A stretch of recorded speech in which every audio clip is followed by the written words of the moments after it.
Sougui Jinroku Rakugo Shinju es una obra monumental que trasciende la etiqueta de simple drama histórico para erigirse como una profunda y trágica exploración de la relación simbiótica y a menudo destructiva entre el artista y su arte, una novela visual que teje, a lo largo de décadas de la historia japonesa del siglo XX, un tapiz intrincado sobre la tradición, la obsesión, el amor, la redención y el precio que se paga por consagrar la vida a una forma de expresión en peligro de extinción, el rakugo, el arte tradicional japonés de la narración cómica y dramática. La narrativa, un maestro ejemplo de estructura no lineal, comienza en la época contemporánea, poco después de la liberación de Yotaro, un exdelincuente que, tras ver una actuación del legendario maestro Yakumo Irakuteyocho, nombre artístico de Kikuiko, encuentra en el rakugo no solo un oficio, sino un salvavidas y un propósito que lo redime de una vida de desviación, decidido a convertirse en su aprendiz a cualquier costo,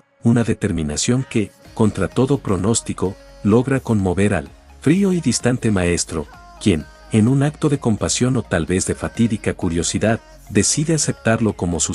maestro, introduciéndonos así en el hermético y riguroso mundo de las escuelas de rakugo, con sus jerarquías férreas, sus tradiciones inamovibles y la presión abrumadora de siglos de legado artístico. Sin embargo, el corazón verdadero de la serie late en el extenso y devastador flashback que constituye su segunda mitad, donde Yakumo, entonces el joven y serio Kikuiko, un antiguo bailarín que fue regalado al mundo del rakugo para ser el heredero del anterior maestro, nos relata la historia que marcó su vida y la de su generación, la de su compleja, tóxica y profundamente amorosa relación con Sukeroku Yurakutei, cuyo nombre real era Atsutaro, su hermano, en el oficio bajo el mismo maestro, un hombre que era su antítesis absoluta en todo, un prodigio natural del rakugo, desaliñado, ebrio, mujeriego y de una personalidad expansiva y carismática que irradiaba una chispa de genialidad pura y un amor visceral por el arte que lo conectaba instantáneamente con el público común, especialmente con sus interpretaciones llenas de vida y picardía de historias cómicas y vulgares, mientras que Kikuiko, el estudiante modelo, meticuloso, elegante y fisamente hermoso, luchaba con una técnica impecable pero carente inicialmente de ese fuego interior, de esa capacidad para dar vida a las historias, sintiéndose siempre en la sombra del talento crudo y desordenado de Sukeroku, lo que generaba en él una mezcla de admiración, envidia resentida y una inseguridad profunda que se convertiría en el motor de sus decisiones más trascendentales. En el centro de este torbellino emocional se encuentra Miyokichi, una geisha joven y de una belleza etérea pero atormentada, un personaje tan trágico como los dos hombres que ama y destruye, quien inicialmente se enamora perdidamente de la alegría salvaje y auténtica de Sukeroku, encontrando en él un reflejo de su propio anhelo de libertad y pasión, pero cuya relación se ve frustrada por las rígidas convenciones del mundo del rakugo y la incapacidad de Sukeroku para abandonar su arte por una vida convencional,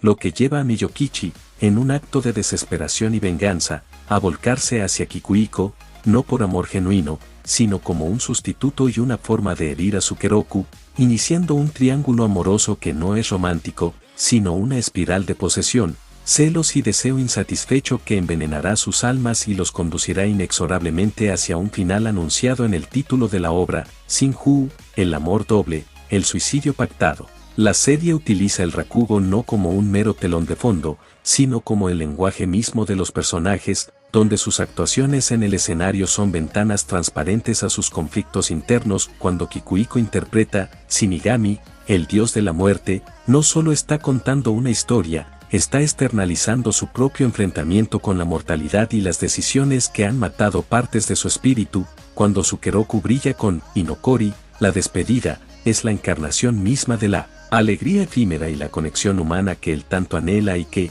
irónicamente, no puede sostener en su vida personal. El clímax de esta tragedia se gesta en la posguerra japonesa, un periodo de transformación social acelerada donde el rakugo, como otras tradiciones, lucha por encontrar su lugar, y es aquí donde las elecciones personales se entrelazan con el peso de la historia. Kikuiko, ahora Yakumo 8 tras una sucesión cargada de dolor y responsabilidad, debe cargar con el legado de su arte, mientras que Sukeroku, rechazado como heredero por su comportamiento indómito, parece condenado a ser un genio marginal, y Miyokichi, atrapada en un matrimonio infeliz y consumida por un amor obsesivo, se convierte en el catalizador de la catástrofe final, orquestando una situación que lleva a los dos hombres, junto a ella, a un enfrentamiento en una noche de nieve, un encuentro que culmina en la muerte de Sukeroku y Miyokichi, en lo que las autoridades dictaminan como un Sinju, un pacto suicida, pero que Yakumo carga para siempre como un homicidio del que es responsable,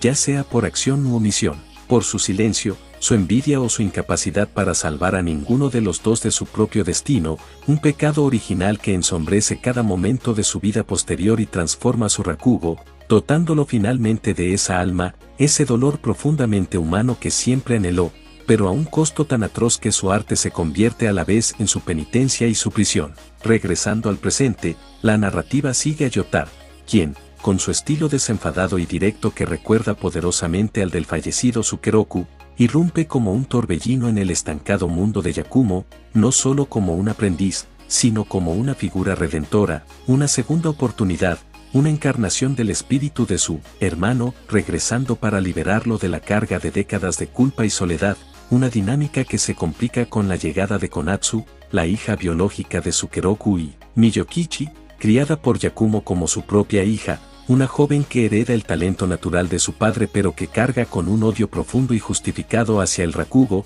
al que considera el asesino de sus padres, y hacia el propio Yakumo, a quien culpa directamente por su muerte, creando una nueva constelación de relaciones tan compleja y cargada como la anterior, donde Yotaro deberá navegar entre su lealtad a su maestro, su amor por Konatsu y su propia búsqueda para encontrar su voz única dentro del arte, mientras Yakumo, al final de su vida, se enfrenta a sus fantasmas, a la posibilidad del perdón y a la pregunta definitiva de si el legado del Rakugo debe morir con él o si puede renacer, purificado, en una nueva generación que reconcilie la tradición de Kikuiko con la pasión de Sukeroku. La serie es, en esencia, una reflexión magistral sobre cómo el arte se alimenta de la vida, a menudo de sus partes más dolorosas, y cómo los artistas son, a la vez, los guardianes de una tradición y los prisioneros de sus propias pasiones, donde cada actuación de Rakugo en el escenario es un eco de un amor perdido, un remordimiento eterno o un momento de pura felicidad que ya no puede recuperarse, haciendo de Sougei Jinrouku Rakugo Shinju una experiencia no solo de drama, sino una inmersión total en un mundo donde la línea entre la persona y el personaje, entre la vida real y la historia contada, se desdibuja hasta desaparecer, dejando al descubierto la verdad desgarradora de que, a veces, para alcanzar la maestría en el arte de dar vida a las historias, uno debe estar dispuesto a sacrificar la suya propia en el altar de la obsesión, culminando en un final que es a la vez trágico y profundamente esperanzador, una pasión que quema durante generaciones y que finalmente encuentra, en el amor de una nueva era, la paz que le fue negada a la anterior.